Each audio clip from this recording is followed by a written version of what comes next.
بسم اللہ الرحمن الرحیم۔ السلام علیکم ناظرین، آج کی اس روح پر اثر کرنے والی مہم میں ہم ایک ایسے کلمے کی حقیقت اور اس کے روحانی فوائد پر بات کریں گے جو ہر مسلمان کی زبان پر ہونا چاہیے۔ اعوذ باللہ من الشیطان الرجیم۔ کیا آپ نے کبھی ایسا سوچا ہے کہ یہ چند لفظ ہماری زندگی، ہمارے دل اور ہماری روح کو شیطان کی گمراہی سے کیسے محفوظ رکھتے ہیں؟ کیا آپ نے محسوس کیا ہے کہ قرآن کی تلاوت سے پہلے پڑھا جانے والا یہ کلمہ ہمارے لیے ایک اللہی ڈھال بنتا ہے؟ آئیے آج ہم جانیں گے اعوذ باللہ پڑھنے کے وہ عجیب و غریب فوائد جو نہ صرف ہماری زبان کو پاک کرتے ہیں بلکہ ہمارے دل و دماغ کو بھی شیطانی حملوں سے بچاتے ہیں۔ ناظرین، اعوذ میں عجیب و غریب فوائد ہے۔ واہی تباہی باتوں سے منہ میں جو ناپاکی ہوتی ہے وہ اس سے دور ہو جاتی ہے اور منہ کلام اللہ کی تلاوت کے قابل ہو جاتا ہے۔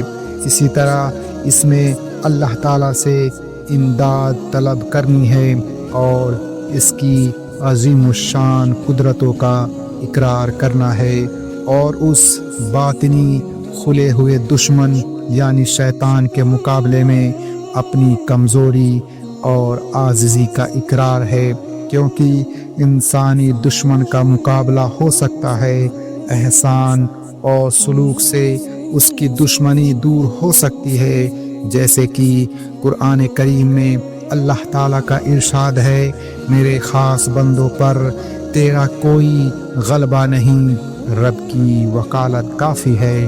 اللہ تعالیٰ نے دشمنان اسلام کے مقابلے پر اپنے پاک فرشتے بھیجے اور انہیں نیچا دکھا دیا۔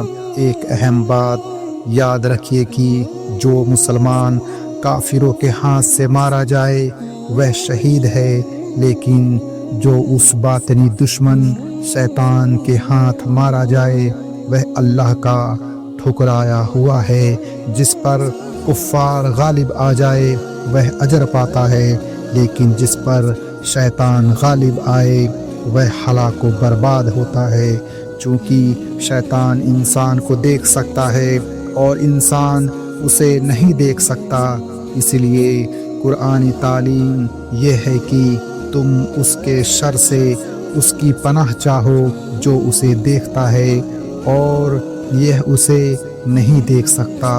اعوذ باللہ من الشیطان الرجیم کے لغوی معنی اعوذ پڑھنا اللہ تعالیٰ کی طرف التجا کرنا ہے اور ہر برائی والے کی برائی سے اس کے دامن میں پناہ طلب کرنا ہے۔ ایازہ کے معنی برائی کے دور کرنے کے ہیں اور لیازہ کے معنی بھلائی حاصل کرنے کے ہیں۔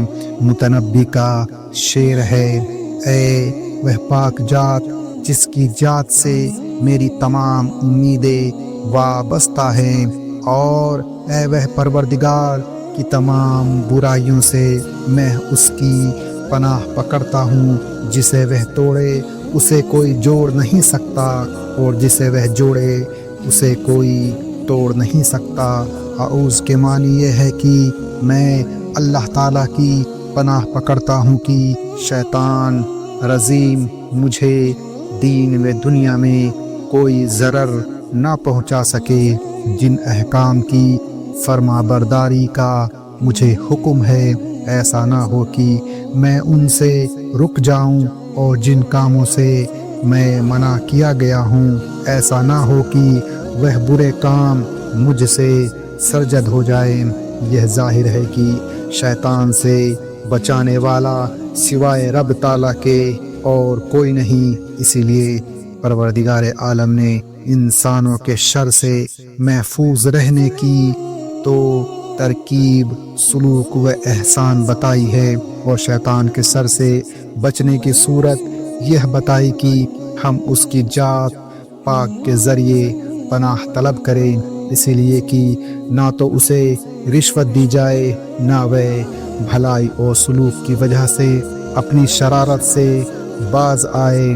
اس کی برائی سے بچانے والا تو صرف اللہ تعالیٰ ہی ہے۔ لفظ شیطان شطن سے بنا ہے، اس کے لفظی معنی دوری ہے، چونکہ یہ مردود بھی انسانی طبیعت سے دور ہے بلکہ ہر بھلائی سے دور ہے، اس لیے اسے شیطان کہتے ہیں۔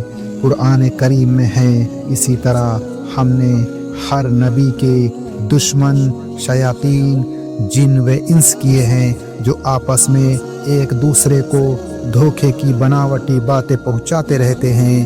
مسند احمد میں حضرت ابو ذر رضی اللہ عنہ سے حدیث روایت ہے کہ نبی صلی اللہ علیہ وسلم نے انہیں فرمایا، اے ابو ذر، جنات اور انسان کے شیطانوں سے اللہ تعالیٰ کی پناہ طلب کرو۔ میں نے کہا، کیا انسانوں میں بھی شیطان ہوتے ہیں؟ آپ صلی اللہ علیہ وسلم نے فرمایا، ہاں۔ صحیح مسلم میں روایت ہے کہ رسول اللہ صلی اللہ علیہ وسلم نے فرمایا، نماز کو عورت، گدھا اور کالا کتا توڑ دیتا ہے۔ میں نے کہا، حضور صلی اللہ علیہ وسلم، سرخ زرد کتوں میں سے کالے کتے کی تخصیص کی کیا وجہ ہے؟ آپ صلی اللہ علیہ وسلم نے فرمایا، کالا کتا شیطان ہے۔ حضرت عمر رضی اللہ عنہ ایک مرتبہ ترکی گھوڑے پر سوار ہوتے ہیں، وہ ناز و خرام سے چلتا ہے۔ حضرت عمر رضی اللہ عنہ اسے مارتے پیٹتے بھی ہیں، لیکن اس کا اکڑنا اور بھی بڑھ جاتا ہے۔ آپ اتر جاتے ہیں اور فرماتے ہیں، تم تو میری سواری کے لیے کسی شیطان کو پکڑ لائے۔ میرے نفس میں تکبر آنے لگا، چنانچہ میں نے اسے اترنا ہی مناسب سمجھا۔ ناظرین، شیطان ہمارا چھپا ہوا مگر کھلا دشمن ہے۔ وہ ہماری ہر نیکی، ہر عبادت، ہر اچھائی سے ہمیں دور کرنا چاہتا ہے، لیکن اللہ تعالیٰ نے ہمیں ایک ایسے ہتھیار عطا فرمایا ہے جو ہر وقت، ہر حالات میں ہمارے کام آتا ہے۔ وہ ہے اعوذ باللہ من الشیطان الرجیم۔ جب بھی دل بہکنے لگے، جب بھی غصہ آنے لگے، جب بھی گناہ کی طرف رجحان ہو، جب بھی دل میں گھمنڈ آئے یا تکبر محسوس ہو، بس اسی ایک کلمے کو پڑھ لیجئے، اللہ کی پناہ میں آ جائیے۔